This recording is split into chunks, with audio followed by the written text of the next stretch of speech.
বাইরে ঘন কালো মেঘ করেছে আর এত সুন্দর ওয়েদার দেখে আমার বর খুব খুশি হয়ে আবদার করলো আজকে হাঁসের মাংস রান্না করো। এদিকে বাজারে হাঁসের যা দাম, দুদিন পর মনে হয় খাসিকে চুয়ে ফেলবে, কিন্তু কি আর করা যাবে, ইচ্ছের কাছে তো দাম হার মানলো। হ্যালো সবাইকে, কেমন আছো তোমরা সবাই? আচ্ছা, তোমরা তো অনেকেই আছো যারা হাঁসের মাংস খাও না, আবার অনেকে হয়তো আছো খাও। আমিও বিয়ের আগে খেতাম না, তবে বিয়ের পর প্রথম যেদিন খাই সেদিনই ভীষণ ভালো লাগে। আর এখন তো আমার আর আমার বরের সবচেয়ে প্রিয় মাংস হাঁসের মাংস।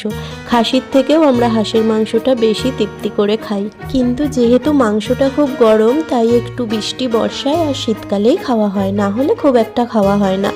যাই হোক, এদিকে আমার রান্না কমপ্লিট।